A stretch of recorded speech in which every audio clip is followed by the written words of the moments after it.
నమస్తే, welcome to new TV Telugu. NEET ఎగ్జామ్కి సంబంధించి పేపర్ లీకేజ్ వ్యవహారంలో చాలా కీలకమైనటువంటి అడుగులు వేస్తుంది కేంద్రం. ఇప్పటికే ఈ కేసు విచారణ చేయాలని చెప్పి కేంద్ర దర్యాప్తు సంస్థ అయినటువంటి సిబిఐకు అప్పగించింది. ఇలాంటి తరుణంలో జూన్ 27వ తేదీన ఒక అరెస్ట్ జరిగింది.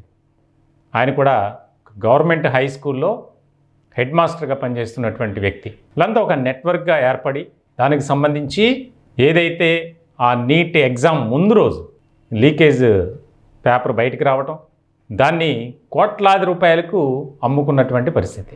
అయితే ఇప్పుడు తాజాగా మరో అరెస్ట్ యాడ్ ఆన్ అయింది.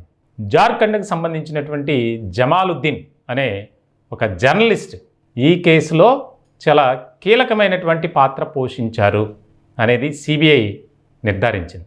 ఇప్పటికే ఈ వ్యవహారంలో 6 అరెస్ట్ అయ్యారు. అనేక మంది, వందలాది మందిని విచారించారు. అంటే దేశవ్యాప్తంగా నీట్ అనేది ఒక మంచి ఎగ్జామ్.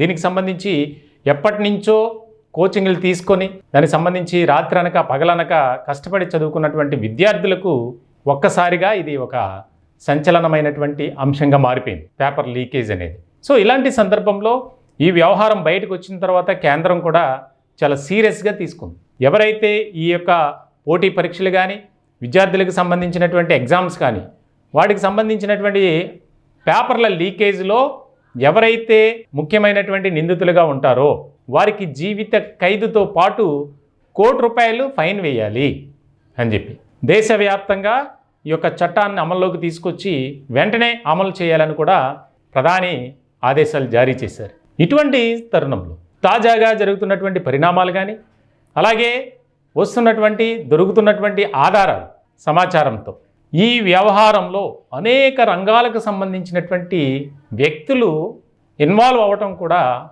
ఒక ప్రశ్నార్థకంగా మారింది. జర్నలిస్టులు, ఉపాధ్యాయులు, సాఫ్ట్వేర్ రంగానికి సంబంధించిన వారు, అనేక రకాలుగా. సో మొత్తానికి ఈ జమాలుద్దీన్ను అరెస్ట్ చేసినటువంటి సిబిఐ చాలా కీలకమైనటువంటి సమాచారాన్ని అతని వద్ద నుంచి రాబట్టింది. విద్యార్థులకు సంబంధించి, అలాగే వారి కుటుంబ సభ్యులకు, ఆయనకు తెలిసినటువంటి సర్కిల్లో సర్క్యులేట్ చేయటం పేపర్ని ఇతను జమాలుద్దీన్, దాని ద్వారా కోట్లాది రూపాయలు అక్రమ పద్ధతిలో సంపాదించడం. అలాగే ఇంకొక ముఖ్యమైనటువంటి అంశం ఏంటంటే, ఈ నీట్ పేపర్ లీకేజ్ అంశంలో తెలంగాణ రాష్ట్రానికి సంబంధించిన వారు కూడా ఉన్నారు అనేది ఇప్పుడు ప్రధానమైనటువంటి అంశంగా చర్చ జరుగుతుంది. దీనికి సంబంధించి ఉన్నత అధికారులకు ముఖ్యమంత్రి రేవంత్ రెడ్డి ఆదేశాలు కూడా జారీ చేశారట. ఎవరైనా సరే ఒకవేళ ఇన్వాల్వ్ అయితే వారిపై కఠిన చర్యలు తీసుకోవాలి, దానికి సంబంధించి పూర్తి స్థాయిలో సిబిఐకు సపోర్ట్ చేయండి, కోఆపరేట్ చేయండి అని చెప్పి చాలా ముఖ్యమైనటువంటి అంశంగా దీన్ని సిబిఐ తీసుకుంది. ఇప్పటికే బీహార్, జార్ఖండ్, తమిళనాడు, కర్ణాటక ఈ రాష్ట్రాల్లో విచారణ జరుగుతుంది. కొంతమందిని అదుపులోకి తీసుకున్నారు. అలాగే తెలంగాణకు సంబంధించినటువంటి వారిని కూడా ఒక టీం అదుపులోకి తీసుకొని విచారిస్తుందని ఒక రకమైనటువంటి చర్చ జరుగుతుంది. అది ఎంతవరకు వాస్తవం అంటే, ఆ వ్యవహారంలో తెలంగాణకు సంబంధించిన వారు ఇన్వాల్వ్ అయ్యారా లేదా అనేది మరికొద్ది రోజుల్లోనే తేలిపోతుంది.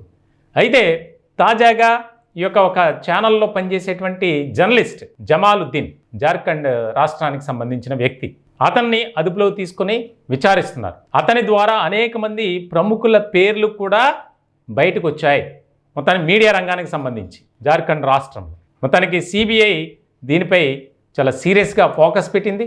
మరికొద్ది రోజుల్లోనే ఈ అరెస్టుల సంఖ్య కూడా పెరిగే అవకాశాలు అయితే స్పష్టంగా కనిపిస్తున్నాయనే చెప్పాలి.